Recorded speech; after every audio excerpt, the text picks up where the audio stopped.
মধ্যপ্রাচ্যে এখন যে যুদ্ধ চলছে তা আগের যে কোনো যুদ্ধের চেয়ে আলাদা। এখানে ট্যাঙ্ক বা মিসাইলের চেয়ে বেশি গুরুত্বপূর্ণ হয়ে উঠেছে রাডার, স্যাটেলাইট ও গোপন তথ্য। তিনজন সিনিয়র মার্কিন কর্মকর্তা ওয়াশিংটন পোস্টকে জানিয়েছেন রাশিয়া ইরানকে সংবেদনশীল গোয়েন্দা তথ্য দিচ্ছে। এর মধ্যে আছে মধ্যপ্রাচ্যে টহলরত মার্কিন যুদ্ধজাহাজ ও বিমানের সুনির্দিষ্ট অবস্থান। রুশ প্রেসিডেন্ট ভ্লাদিমির পুতিন ট্রাম্পের সঙ্গে ফোন আলাপে ইরানকে কোনো তথ্য দেওয়ার কথা অস্বীকার করেছেন। তবে পরিস্থিতি বিশ্লেষণ করলে রাশিয়ার হিসাব বোঝা কঠিন নয়। ইরান রাশিয়াকে ইউক্রেন যুদ্ধে ব্যবহারের জন্য ড্রোন ও গোলাবারুদ দিয়েছে। আমেরিকা ইউক্রেনকে দিয়েছে রুশ অবস্থানে হামলার লক্ষ্য নির্ধারণী তথ্য। পুতিন তাই একইভাবে গোয়েন্দা তথ্যকে দাবার চাল হিসেবে ব্যবহার করছেন। সাবেক সিআইএ কর্মকর্তা ব্রুস রিডল একসময় বলেছিলেন, আধুনিক যুদ্ধের তথ্য প্রায় বন্দুকের গুলির চেয়েও বেশি মূল্যবান। এই কথা এখন উপসাগরে সত্যি হয়ে উঠছে। ইরানের নিজস্ব সামরিক স্যাটেলাইট খুবই সীমিত। খোলা সমুদ্রে দ্রুতগামী জাহাজ ট্র্যাক করার ক্ষমতা তাদের নেই। রাশিয়ার সে সীমাবদ্ধতা নেই। রাশিয়ার কানোপুস ভি স্যাটেলাইট ইরানের ব্যবহারের জন্য খায়াম নামে দেওয়া হয়েছে। এটি দিনরাত অপটিক্যাল ও রাডার ছবি দিতে পারে। বর্তমানে ইরানের নির্ভুল হামলার অনেকটাই এই তথ্যের উপর নির্ভর করছে। পেন্টাগনের কর্মকর্তারা বেনামে জানিয়েছেন, সাম্প্রতিক বেশ কিছু ইরানি হামলা সরাসরি মার্কিন অভিযানের সঙ্গে সংশ্লিষ্ট স্থানে আঘাত করেছে। এই স্থানগুলোর স্থানাঙ্ক কোনো প্রকাশ্য মানচিত্রে নেই।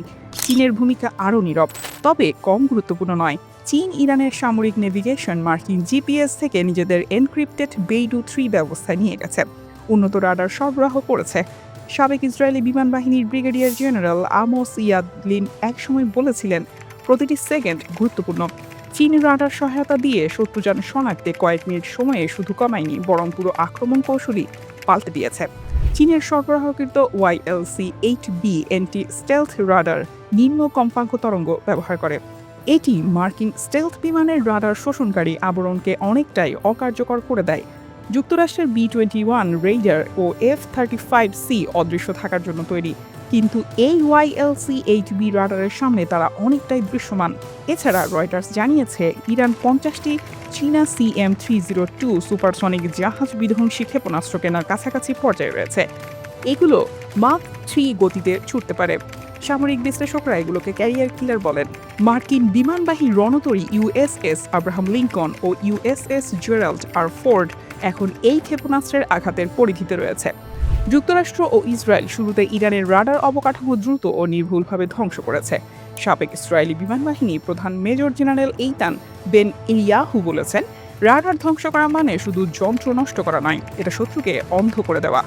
একই কাজ করছে ইরানও। IRGCর মুখপাত্র আলী মোহাম্মদ নাইনি দাবি করেছেন, ইরান পুরো অঞ্চলে মার্কিন বাহিনীর প্রায় 10টি উন্নত রাডার ব্যবস্থা ধ্বংস করেছে। এই দাবি আংশিক সত্য হলেও ব্যাখ্যা মিলে কিভাবে ইরানি ক্ষেপণাস্ত্র ইসরায়েলে ও উপসাগরীয় রাজধানীতে আঘাত করতে পেরেছে। এই সংঘাতের গভীরে আরেকটা কৌশলগত হিসাব আছে। চীন শুধু মতাদর্শগত কারণে ইরানকে সহায়তা করছে না। চীন এই সংঘাতকে একটি জীবন্ত পরীক্ষাগার হিসেবে দেখছে। মার্কিন বিমান বাহিনী রণতরীর বিরুদ্ধে প্রতিটি সম্ভাব্য মিসাইল হামলা চীনের সামরিক পরিকল্পনাকারীদের কাছে মূল্যবান তথ্য। কারণ চীন আসলে মনোযোগ দিচ্ছে তাইওয়ানের বিষয়ে, আর রাশিয়া উপসাগরে মার্কিন শক্তি ক্ষয় করাকে নিজের স্বার্থের সঙ্গে যুক্ত মনে করছে। উপসাগর এখন পরিণত হচ্ছে এমন এক রণক্ষেত্রে যেখানে ইলেকট্রনিক যুদ্ধ প্রচলিত অস্ত্রের চেয়ে বেশি নির্ধারক হতে পারে। রাশিয়া ও চীন সেনা পাঠাচ্ছে না, তারা এর চেয়ে বেশি স্থায়ী কিছু করছে। তারা ইরানকে দেখতে শেখাচ্ছে, রাডার তরঙ্গ এখন মিসাইলের মতোই মারাত্মক।